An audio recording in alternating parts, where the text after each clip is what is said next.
एक आंदोलन खड़ा करने के लिए हाथों और पांव की जरूरत नहीं होती है, दिल और दिमाग की जरूरत होती है।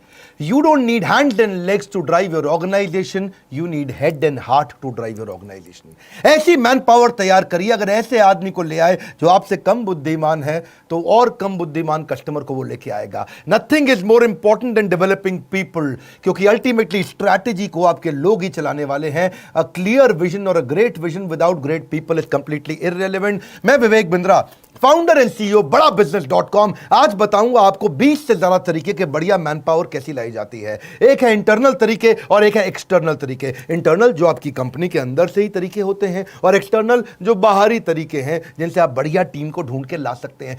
मेरे को everything about entrepreneurship course, event, questions में कई लोगों ने पूछा बढ़िया टीम कैसे बनाएं। पहला क्या है, चांसेस हैं कि इंटरनल टीम में ही कोई प्रमोशन कर सकते हो, उन्हीं को आप बढ़िया पे, पोजीशन और रिस्पॉन्सिबिलिटी, अथॉरिटी बढ़ा करके दे सकते हो, क्योंकि प्रमोशन से कॉन्फिडेंस बढ़ता है। दूसरा, आप इंटरनल ट्रांसफर्स क्रिएट कर सकते हो एक डिपार्टमेंट से दूसरे डिपार्टमेंट में। कभी कभी जिस आदमी से आप काम करा रहे हो उस डिपार्टमेंट में, क्योंकि वो उसके लिए कॉम्पिटेंट नहीं था, वो इसके लिए ज्यादा अच्छा कर सकता था। आप रिटायर्ड एम्प्लॉयज भी लेकर के आ सकते हो जो चले गए थे, या दूसरी कंपनी के कॉम्पिटिटर के रिटायर्ड एम्प्लॉयज को ढूंढ सकते हो, या अपनी कंपनी के रिटायर्ड। मारुति ऐसा बहुत करती है, उनको लगता है जिसने हमारी कंपनी में 30 साल काम कर लिया, अब अगर उसे कोई और लेके चला गया ना तो हमारे राज जाके खोल देगा वहां, इसलिए अपने रिटायर्ड एम्प्लॉयज को वो ले आते हैं वापस जाकर के। See, you need to have collaborative hiring process. Steve Jobs कहते थे कोलैबोरेटिव मतलब मिली जुली अंदर पूरी टीम के साथ में। एक और तरीका क्या है, अपग्रेड कर दें, कुछ लोगों को अपग्रेड कर दें, उसकी डेजिग्नेशन ना बढ़ाएं लेकिन उसकी रिस्पॉन्सिबिलिटी बढ़ा दें और उसका थोड़ा तनख्वाह भी बढ़ा दें, अथॉरिटी बढ़ाए बिना। देखिए, recruitment should be viewed as the most important, as important as sales, highly critical। आपके लिए सेल्स इंपॉर्टेंट है, उतना ही इंपॉर्टेंट है बढ़िया मैन पावर लेकर के आना। जितना पैसा इंपॉर्टेंट है उतना ही मैन पावर, क्योंकि acquiring the right talent is the most important key for growth. Hiring was, hiring is and hiring will be the most important part. मेरी अपनी ऑर्गेनाइजेशन में अच्छी लीडरशिप बनाने के लिए मैंने बहुत काम किया है। आज मैं अपने ऑफिस नहीं जाता, इसलिए नहीं कि कोरोना क्राइसिस है या लॉकडाउन है। पिछले 1 साल से मैं मुश्किल से अपने ऑफिस 6 बार गया हूंगा, क्योंकि बढ़िया टीम तैयार करी है। और मेरा 5वां पॉइंट है, train your man power. Training पे एक थोड़ा किस्सा सुनाता हूं गौतम भाई अडानी का। गौतम भाई अडानी गुजराती सब जानते हैं। एक बार उसकी कंपनी में हेजिंग की गलती हो जाने के कारण, टाइमली ना करने से 50 करोड़ का नुकसान कर दिया एक सीनियर एम्प्लॉय ने। सीईओ बहुत नाराज हो गया था, इसने 50 करोड़ का नुकसान कर दिया। वो उसको निकालने की तैयारी कर चुका था। बात गौतम भाई अडानी पे पहुंची तो उन्होंने इसको बुलाया, पूछा क्या हुआ। बोला सर बहुत बड़ी गलती हो गई, आगे से कभी नहीं होगा, समझ में आ गया मुझसे गलती हो गई। गौतम भाई अडानी ने अपने सीईओ को बोला इसको नहीं निकालना। सीईओ हैरान, सर 50 करोड़ का नुकसान किया इसने, कैसे नहीं निकालना। अडानी बोले अब तुम इसको निकालोगे, कहीं ना कहीं तो ये ज्वाइन करेगा। गलती इसको समझ में आ गई, ये सीख चुका है, मेरी गलती का फायदा कोई और कैसे उठा ले। It was not a business loss, it was his training cost. Gautam भाई अडानी का वो डिसीजन, उस एम्प्लॉय को ना निकालना, व्यापार जगत में बहुत अप्रिशिएट किया गया कि एम्प्लॉय अपनी गलतियों से भी ट्रेन होता है, सीखता है और आगे और एसेट बिल्ड करता है। और ऐसे ही एम्प्लॉयज आगे चल के आपके लिए और एम्प्लॉयज लेके आते हैं, जो है मेरा 6ठा पॉइंट, एम्प्लॉय रेफरल। मेरी वीडियो टीम के अंदर, एनिमेशन की टीम के अंदर, पोस्ट प्रोडक्शन की टीम के अंदर ज्यादातर सारे एम्प्लॉय रेफरल से आए हैं। किसी ने किसी का रेफरेंस दिया और वो आया, किसी ने किसी का अंदर के ही लोगों ने रेफरेंस दे दे करके बाहर के लोगों को हायर किया। ये मेरे पीछे कैमरामैन दीपक आज मुझको बताया कि हमारे पुराने एडिटर विशाल विष्णु के रेफरेंस से आया था। हमारे यहां टीम भी ऐसी, क्योंकि happy employees will bring more employees. 7वां तरीका, इंटरनल एडवर्टीजमेंट। अगर आपकी कंपनी बड़ी है और आपने एडवर्टीजमेंट निकाल दिया तो किसी डिपार्टमेंट से कोई डिपार्टमेंट में वो लोग ज्वाइन कर जाते हैं। ये मैंने मारुति से सीखा था। वो लोग इंटरनल प्रमोशन के, इंटरनल एडवर्टीजमेंट के तरीके निकालते थे, हमने भी ऐसा किया। हमारे सेल्स में एक लड़का हुआ करता था राहुल, वो ठीक ठाक काम करता था, लेकिन जिस दिन इवेंट्स, जो हमारे फिजिकल इवेंट्स होते हैं, उसकी एड निकली तो उसने सेल्स से निकल करके यहां अप्लाई किया जॉब इंटर डिपार्टमेंट, और वैसे ही इंटरव्यू हुआ जैसे फ्रेश हायरिंग का इंटरव्यू होता है, उसको सिलेक्ट कर लिया गया। जब से वो इवेंट्स में आया बहुत अच्छा काम करने लगा। Smartest business decisions you can make is to hire qualified people. बढ़िया आदमी को लेके आना आपके बिजनेस का सबसे अच्छा डिसीजन होता है। याद रखिए, सस्ता आदमी बाद में ज्यादा महंगा पड़ता है, वो कॉस्टली पड़ता है, डिसरप्टिव पड़ता है और टाइम बहुत वेस्ट कर जाता है। इसीलिए ये सबसे महंगी गलती होती है, गलत आदमी को लाना। रिक्रूटमेंट मुश्किल है, मैं मानता हूं, ये इतनी मुश्किल है कि जैसे खेत के अंदर सुई ढूंढना। खेत में सुई कैसे ढूंढोगे, क्योंकि ये है इतना इंपॉर्टेंट काम। प्रीवियस एप्लीकेंट पे भी फोकस करो। कई बार पहले इंटरव्यू देके लोग जा चुके थे और उनका रेज्यूमे अभी तक पड़ा हुआ है, आपने जवाब नहीं लिया या उस समय डिसीजन नहीं लिया, उस समय वो आदमी काम नहीं आता। तो पुराने लोगों पे ध्यान दें। और अगर आपकी बड़ी ऑर्गेनाइजेशन है और आपकी ऑर्गेनाइजेशन में किसी एम्प्लॉय का देहांत हो गया है तो उसकी पत्नी, उसका बच्चा या उसके पिता को भी आप नौकरी का अवसर दे सकते हो, क्योंकि आप जब फाइनेंशियली इन्वेस्ट करते हो ना लोगों के अंदर, तो वो आपकी कंपनी में इमोशनल इन्वेस्टमेंट करना शुरू कर देते हैं, याद रखिएगा। एंड ऑल्सो ये भी है कि किसी गलत आदमी को, don't hire people who are coming for salary, hire people who are coming for the love of the job. ऐसे लोग जो काम को प्रेम करते हो। फिर आप कुछ ट्रेनीज भी लेके आ सकते हो, मैनेजमेंट ट्रेनी, उनको ही एब्जॉर्ब कर लो, क्योंकि मैनेजमेंट ट्रेनी भी क्या है, अगर आपने the competition to hire will going to increase.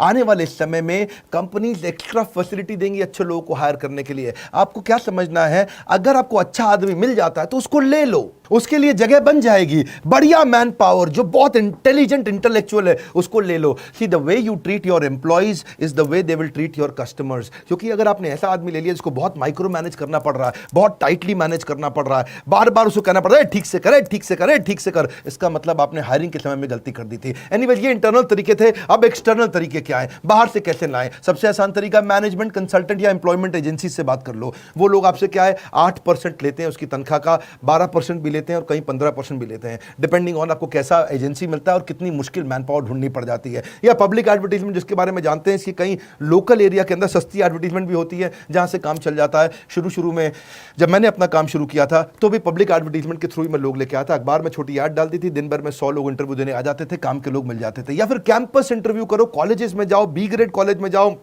वहां से आप बी ग्रेड कॉलेज का ए ग्रेड आदमी उठा के ले आओ, सस्ता पड़ता है आपको। ए ग्रेड कॉलेज से बी ग्रेड आदमी लेना भी महंगा पड़ता है, यानी कि आईएम में जाओगे वहां पे ए ग्रेड कॉलेज तो है लेकिन उनका बी ग्रेड आदमी भी बहुत महंगा पड़ेगा। आप किसी बी ग्रेड कॉलेज में जाओ, उनका ए ग्रेड आदमी लेके आओ, आपको सस्ता मिल जाएगा। ढूंढिए इस तरह से आप कैरेक्टर को हायर करो, स्किल उसको अपने आप ट्रेन कर दोगे। एटीट्यूड को हायर करो, एक्सपीरियंस आप उसको अपने आप दे दोगे। बढ़िया आदमी मिल जाए तो उसको ले लो। प्रोफेशनल एसोसिएशन में जाओ, बहुत सारी इंडियन मेडिकल एसोसिएशन भी हायरिंग कराने में मदद करती है, इंस्टीट्यूट ऑफ इंजीनियर्स भी है और कई ऐसी प्रोफेशनल एसोसिएशंस हैं जहां पे कहीं ना कहीं उनके पास रेज्यूमेज रहते हैं। हेड हंटिंग बड़ा अच्छा तरीका है, पांचवा तरीका, यानी कि अपने कंपटीशन को देखो।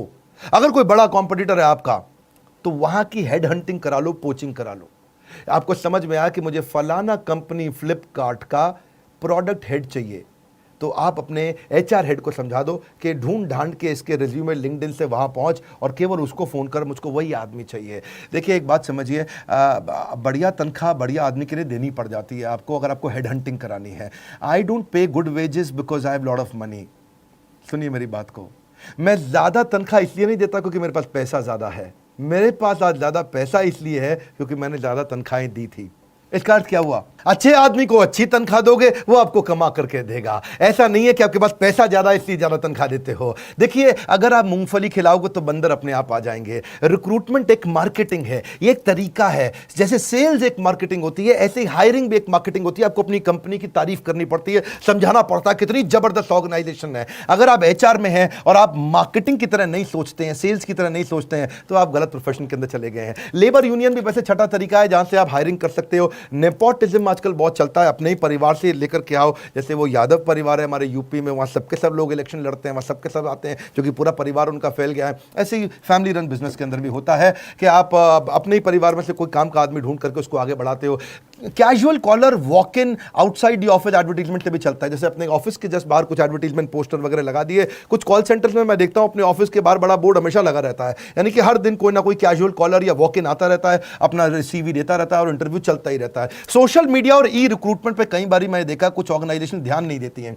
अपने वेबसाइट पे करियर का क्लियर ऑप्शन दीजिए और सोशल मीडिया में बार बार बताइए, उससे आपको ई स्क्रीनिंग और ई रिक्रूटमेंट अच्छा तरीका है। फिर एक तरीका क्या है, एक्विजिशन एंड मर्जर। कोई अगर आपको ऐसी कंपनी दिख रही है जो कंटेंट बढ़िया बनाती है और आपको वहां के कुछ कंटेंट डेवलपर चाहिए, उसकी जगह कंपनी के मालिक से बात करिए, तेरी कंपनी में कितने आदमी हैं? बोले मेरी कंपनी में 25 आदमी हैं, मुझे सारे 25 आदमी दे दे, अपनी कंपनी बेच दे, मैं इनसे सबसे काम करा लूँगा। तो 25 के 25 आदमी पूरे इंटेलिजेंट, पूरे ट्रेंड आपको मिल गए।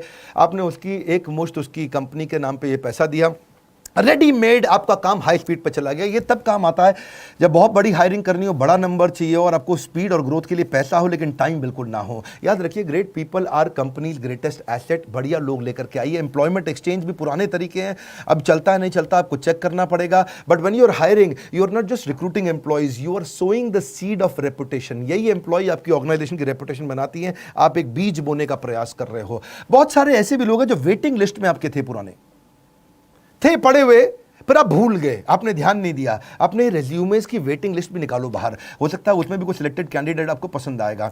मैंने इंटरनल की बात भी करी, एक्सटर्नल की बात भी करी। एक में 10 बताए, एक में 12 बताए। फायदे नुकसान समझ लीजिए। देखिए, इंटरनल मेथड में क्या है, आप अगर अपनी कंपनी के अंदर से लेते हो तो लोग बहुत मोटिवेटेड रहते हैं, उनकी लॉयल्टी और बढ़ जाती है। अरे लाला जी हम लोग को प्रमोट कर रहे हैं, ये नहीं कि बाहर से लेकर आ रहे। अच्छा लगता है उनको। ये थोड़ा क्विक भी है और कॉस्ट इफेक्टिव भी है, महंगा नहीं पड़ता है, सिंपल प्रोसेस है, रिलायबल है। लेकिन इंटरनल में नुकसान भी है छोटा सा, आप बढ़िया फ्रेश टैलेंट नहीं ला पाते। आपको कई बार फेवरेटिज्म देना पड़ता है।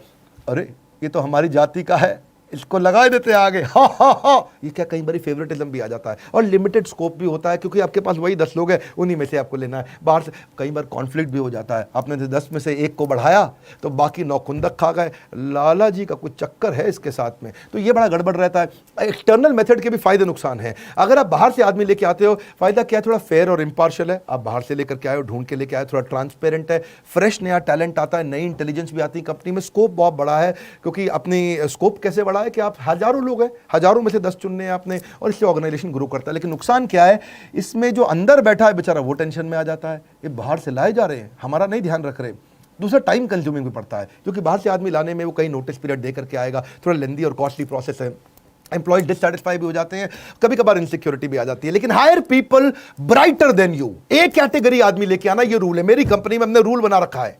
अपने एचआर को मैंने बोला हुआ है, आज मेरी फैमिली लगभग 1,500 से 2,000 एम्प्लॉइज और हमारे चैनल की हो गई है, और हेड ऑफिस के अंदर भी, दिल्ली के अंदर भी 400 आदमी बैठते हैं। रूल क्या है, एक कैटेगरी एम्प्लॉय चाहिए, एक कैटेगरी एम्प्लॉय चाहिए। दिमाग में घुसा दिया है। अपने से ज्यादा बुद्धिमान आदमी लेकर क्या, और उसके रास्ते से बाहर हो जाओ, उसके बाद वो काम करके दिखाएगा। Satisfied employees will get more customers will mean more profitability. वैसे मैंने आजकल यूट्यूब पे ही काफी बिजनेस कंटेंट फ्री में देना शुरू किया है, अच्छा लगता है तो मुझको जरूर बताइएगा। एवरीथिंग अबाउट एंटरप्रेन्योरशिप में हमने एचआर से संबंधित सारे टॉपिक्स कवर किए हैं। एम्प्लॉय को रिटेन कैसे किया जाता है, सक्सेशन प्लानिंग, अगला टीम कैसे डेवलप करें, इसको लीडरशिप इन पाइपलाइन बोलते हैं। हाई परफॉर्मेंस कल्चर कैसे आता है, रिक्रूटमेंट, हायर करने का प्रोसेस क्या है, मैनेजरियल एफिशिएंसी, कम आदमी से ज्यादा काम कैसे कराएं, कॉम्पेंसेशन एंड बेनिफिट, तनख्वाह के स्ट्रक्चर कैसे होते हैं, training and development, on boarding का प्रोसेस क्या रहेगा, रिवॉर्ड्स कैसे दिए जाते हैं, ईसॉप एम्प्लॉय को शेयर होल्डर अगर बनाना हो 1% 2% कैसे बनाते हैं, जॉब डिस्क्रिप्शन ईए का, पीए का, डिपार्टमेंट हेड्स का कैसे बनाते हैं, रिव्यू कैसे करें, उनके परफॉर्मेंस को पढ़ें कैसे, एग्जीक्यूशन एक्सीलेंस, स्पीड कैसे लाएं, केआरए और केपीआई के इंडिकेटर कि उनके भाई स्कोर बोर्ड आपको बनाना पड़ेगा, सेल्फ कोचिंग का डायरी तैयार करें, एम्प्लॉइज को ही एंटरप्रेन्योर या इंट्राप्रेन्योर कैसे तैयार करें। बात बड़ी सरल है, हम कंटेंट में डेप्थ देते हैं। आज सारे एमबीए कॉलेजेस और यूनिवर्सिटीज अब हमारे साथ पार्टनर करने लगे हैं, क्योंकि वो जानते हैं मैनेजमेंट का प्रोग्राम आज बड़ा बिजनेस से पावरफुल कोई नहीं देता, कंज्यूमर रेलेवेंस पे फोकस करते हैं। हमारे साथ जुड़े रहने के लिए नीचे कमेंट बॉक्स में बताने के लिए कि बिजनेस का और कौन सा टॉपिक अटेंड करेंगे, सब्सक्राइब दुनिया भर में करने और करवाने के लिए, वर्ल्ड का नंबर 1 एंटरप्रेन्योरशिप यूट्यूब चैनल बनाने के लिए आपका हृदय की गहराइयों के साथ हाथ जोड़ के धन्यवाद।